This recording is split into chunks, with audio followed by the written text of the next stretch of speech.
welcome to Cover Book Beat. I'm your host, Roger Nichols. We're the treat today. Our guest, Karen Vanderyt's latest book is entitled The Dutchman and Portland's Finest Rose.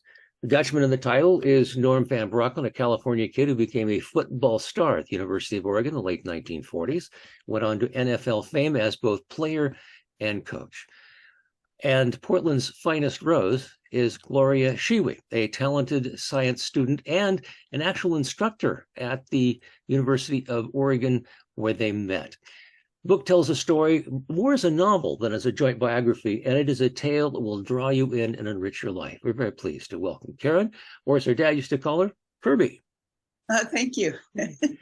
Which reminds me, there are a lot of nicknames in this book. Yes. And I find that fascinating. And I suppose that your dad, who was a very large person, was called Stub, just like we call large people Tiny, that sort of thing. Yeah. Yeah, he was a master at giving people a nickname. So that was one of many that he had for me. Yeah. And your mother, he had a special name for her, which I thought was interesting. Sweetie Face? Well, I was thinking of the other one. Gloria May. Yeah, Glorious May. And I thought that is so cool because it is a pun at the same time and a very joyous kind of thing. Yes. Tell me how long it took you to research this.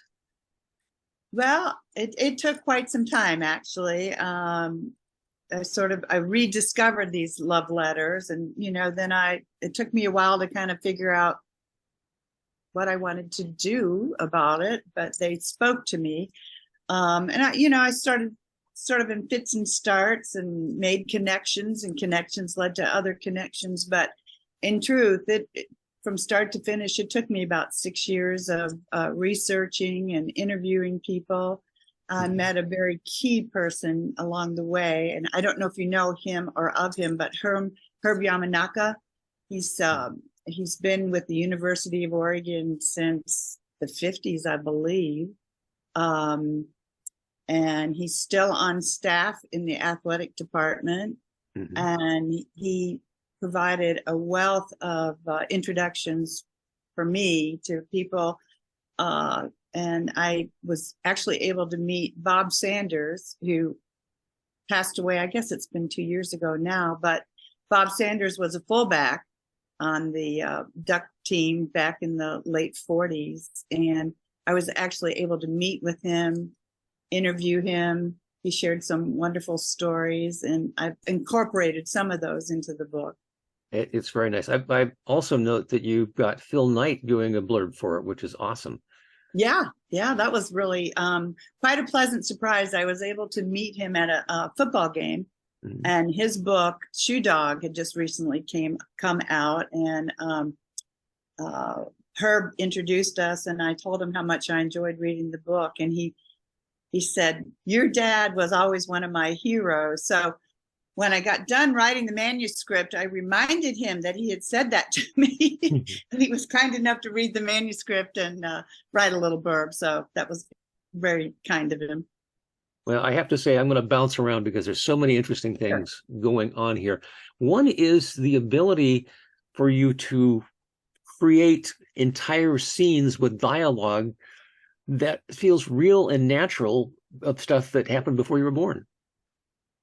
Yeah, it came easy to me. And it was kind of a nice experience for me. I kind of struggled with how I was going to do that, right? And but the letters provided a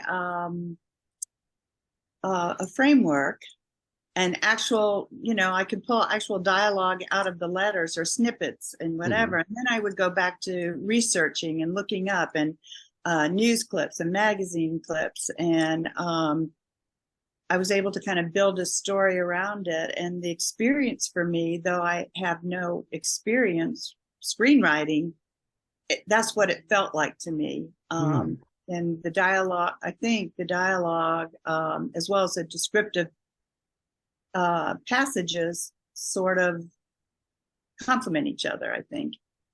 Well, it's interesting because I was thinking very visually as I read this. So I Uh-huh. had that feel that, and plus you're talking about the smells and they really put people in the place.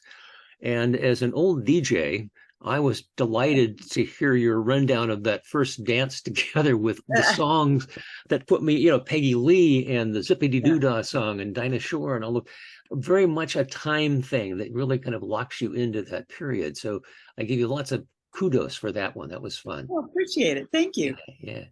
And also, there's some other things that now I have to say for people that I did attend and graduate from the University of Oregon. So when you talk about Dee Dee Hall or talk about Max's right on Yes. the edge of campus, the tavern that was there when I was there some 40 years later, is really kind of makes you feel at home. And of course, all the street descriptions and the intersections and where Matt Court was in relationship to other things, all spot on. So that must have been a fun part for you, double checking all of that too. It was. I did not go to the University of Oregon, but whenever we would come back to Oregon, it was sort of like a touchstone for all of us. And a rather poignant moment when my mother was diagnosed with terminal colon cancer. We, as an entire family, came back to Oregon, and we the one place she wanted to make sure we all got to see. So her grandchildren were with her, my sisters and myself, our children, our spouses came, and we wandered around campus and went to Mac Court and went there. And as we were leaving, we walked right by Max's, and it was my mother, terminal. She only lived maybe 5 months late after that. It's just like her face lit up, and we walked inside, and she said, she'd like to have a beer. So we sat down and had a beer. And as it turned out, one of the sons of a fellow student that my mom and dad knew remembered my mother and came up and said, "Gloria, do you remember me?" And it was just one of those beautiful little moments, and she said, "Oh my God, Tim, of course I remember you." And it was just like stepping back in time. So yeah, and it's still there. I've made many trips back to the U of O while I was writing this book. So that really did help me kind of go to this place, try to bring it alive for the reader. Yeah. One of the things that I look for when I read is the telling quote, and it's really fascinating because you have a ton of them in here. You're describing your dad, for instance, and you talk about and something that you just throw casually in there. "Oh, I did play tuba in our marching band." Yeah. What a wonderful thought. And he dove for abalone at one time. I never knew this about the gentleman, but you had some things about him where you said he always seemed to say the right thing at the right time. And that's an interesting, not many people have that gift. Yeah. He was very astute person, I think. He kind of sized somebody up quickly. And I think my own observation is sometimes that was a gift, and sometimes, it was too quick. He'd make a judgment too quick about somebody, but man, once he had you pegged, he had you pegged. But yeah, he was a master at the one-liner. He had a marvelous sense of humor, very quick-witted, and very sharp. Though he wasn't the greatest of students, he had a very sharp mind, and I think that really enabled him to become the successful quarterback that he did become, because he was very adept at picking up things quickly. Yeah. You mentioned at one point he was quick-witted, sure of himself, obviously comfortable in a crowd, and that comes across in the book, I think. Yeah, yeah. Very well. And then he says, scrolling down his notes, which they're voluminous ones, one of the things I was very proud to hear him say, or hear you have him say, was about this is, of course, the era of the late 40s, where the sports world is getting integrated. And Yes. he makes a statement in the book. He says, "The way I see it, they got their asses shot at during the war, just like the rest of us. They deserve the right to a college education and the right to play ball." I got to feel that that's the right kind of person to be. Yeah, yeah. And I think the University of Oregon, I did not know this story. This was something that sort of came to me as I was researching about the Duck team of 48. You know, they were by all rights, and of course, in their mind, should have gone to the Rose Bowl that year. It did not happen. But the good thing that did happen is it was the first time the University of Oregon team was invited to play in the Cotton Bowl. And, you know, in Texas still and in the South, there were still Jim Crow laws in effect, and Black athletes were not allowed to play in the same field as white players. And I did not know that, just like I did not know my dad was a walk-on, a sixth-string walk-on at the University of Oregon, which sort of blew my mind. But the team had to vote. You know, it's like, you know, our Black athlete, they're part of our roster. If they're not going to go, we're not going to go. Though they wanted to go. I mean, it was such an amazing invitation. And they unanimously voted, if the Black players can't go, we're not going. And it happened. They negotiated a settlement, and they did get to go. And that's a beautiful part of the story too, I think. It is indeed. I really was appreciated that. And the quotes from the governor of Texas at the Cotton Bowl thing, I don't want to spoil it, but I will say they were really, really well done. And I think the one that I will say was that they awarded everybody a Hamilton watch and a blanket with the Cotton Bowl logo on it, and it came from the Pendleton Woolen Mills in Oregon. So yeah, that's a great story, right? Yeah, very, very interesting. I think one of the key aspects of this story is your mother and how she gave up her dream of becoming in the medical field to support him. And I think the line that got it for me was, she was beginning to realize her future seemed to have a life of its own, which neither of them had control over. Do you think she was ever upset or sad about not going on with that? I think she had her moments. My mother, my dad was such an extrovert. You know, he was the 8th of 9 children, so he was used to being, you know, growing up with a lot of people in the house, and people are always coming and going. My mother, on the other hand, had a sister. It was just the two of them. She was very intellectual. You know, she was a smart woman, and she was a deep thinker, and she was much more of an extrovert. So they really, as a couple, I think, complemented each other very well. But I don't think at the time she did, but I think after she started, my mother had 3 children right in a row, and then later years they adopted 3 more children. So, you know, her life pretty much as an adult woman was raising children. And though that was meaningful to her, I always sensed, any rate, maybe this is my story, right? I don't have my mom here to, as an adult, to have this conversation woman to woman, but I always felt like she always felt something was kind of missing. And there was sort of this underlying sadness, I think, in her life. And she kind of compensated that with, she was very artistic. She loved to paint and garden and do other things. So I think that's sort of how she directed her energy. But yeah, I think she had her moments where she, you know, and now, and I hope that comes across in the book. I mean, I have a daughter, you know, I have granddaughters. I feel like my mother's generation and my generation of women tried to lay the groundwork for women not to feel like it's an either or decision. And very much in my mom's time, it pretty much was, or they felt that it was. So hopefully there's progress there. I think there is. And it's complicated because at the time of the war, the women went into work. And then, of course, when the men came back from the war, they'd had to surrender those jobs to the men because they're the providers for the family. So, or I think at one point you talk about how, you know, this is not, we're not going to go back there forever. We're not, I think it opened up a lot of doors for women, which is only right. There is one line of and again, there's so many. When I read these things, I take voluminous notes, and yours went about 10 pages, so I can't get to them all. But there was one sweet piece of writing that it's one sentence that just stood out for me.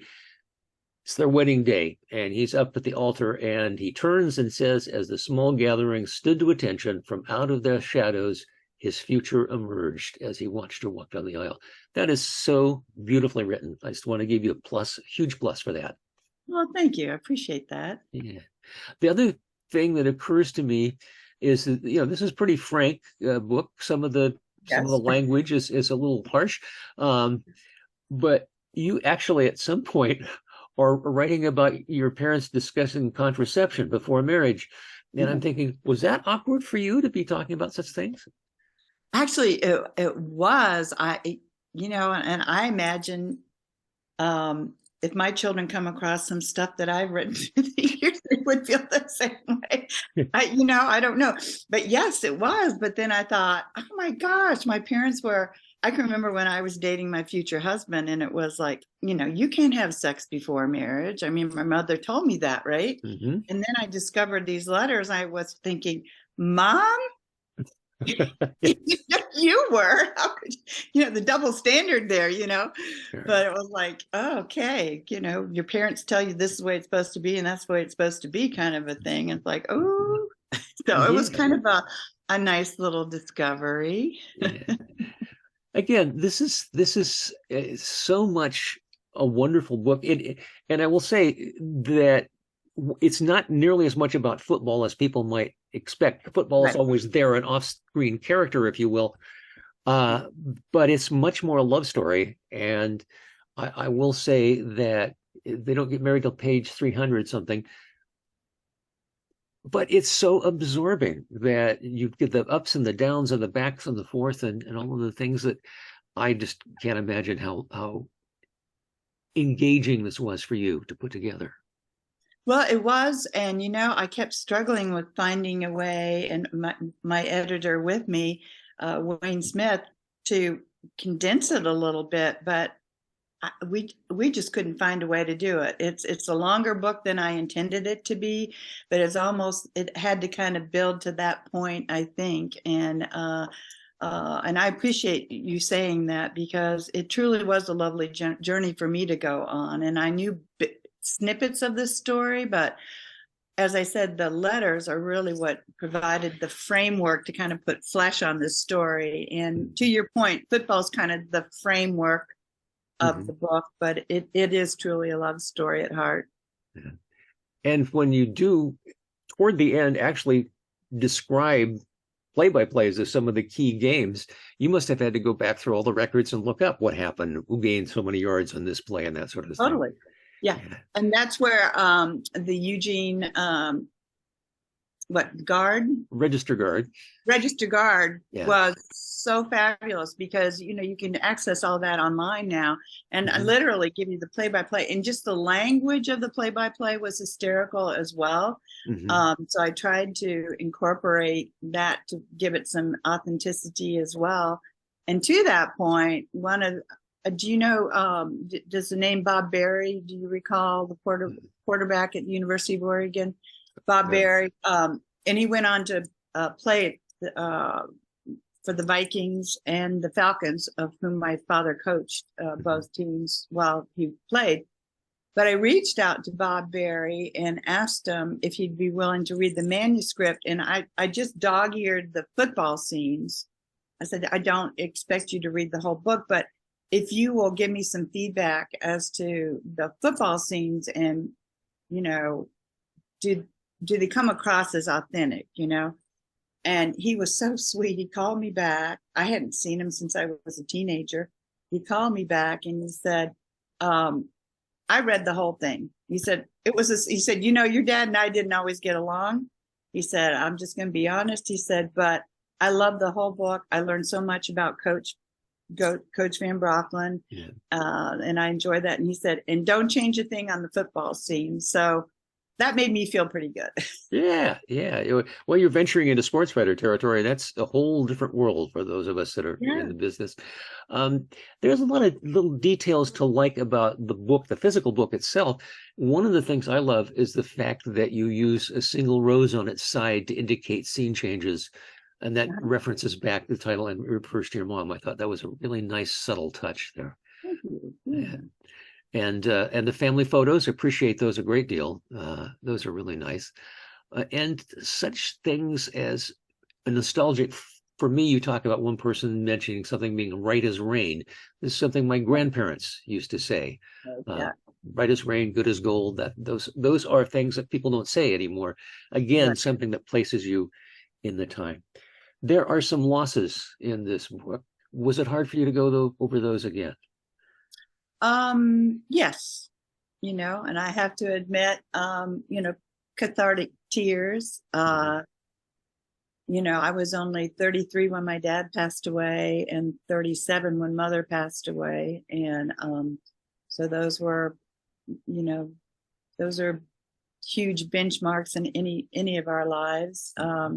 And my own husband passed away when I was only 59. So it's kind of, you can't help but all those losses sort of resonate together. So they were, I think you're also referencing my mother's loss of her father, and she Yeah. was young. She was in her 20s, and I never got to meet my grandfather. But the stories I've heard from other family members and friends, it sounded like he was just one of these larger than life people. And my father absolutely adored Herb. His name is Herb. Herb, and they had a very, though it was, not a very long-lived relationship, it was a very powerful one. And so I don't know. I've always had this special connection to him, but I never met him. And so to learn more about him was also kind of it was a gift. I think the thing that I feel after reading this, that I knew these people somehow and just haven't seen them for a while. That was really eye-opening if you can understand that. Yes. It was again immersed in somebody else's lives, and it's so beautifully detailed all the way through. And the little bits and pieces. Again, I'm bouncing around from my notes, but one of the things I was surprised to see is when the duck team goes to the Cotton Bowl, they arrive 10 days early. And Yeah.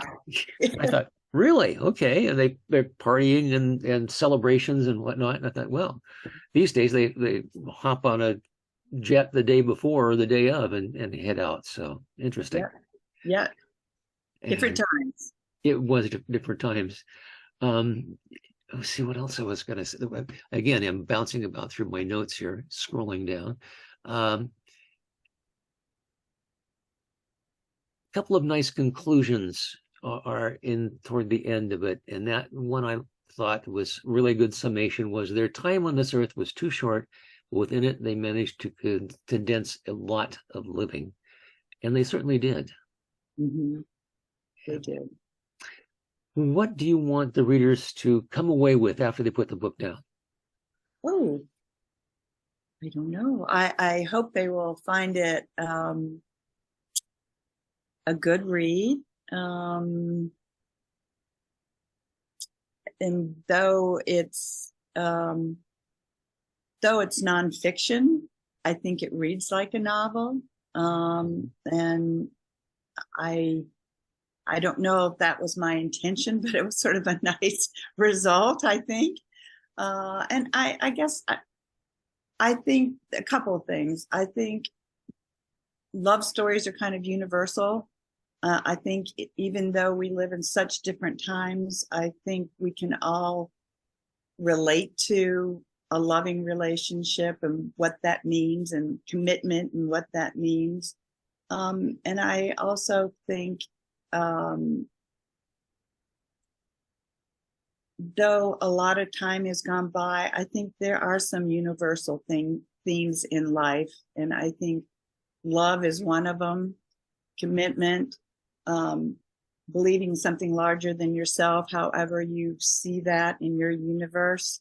and there is a purpose, and we're all just trying to find what that purpose is for each one of us. And I love my father always used to preach this teamwork. And of course, that generation has been referred to as the greatest generation, of course.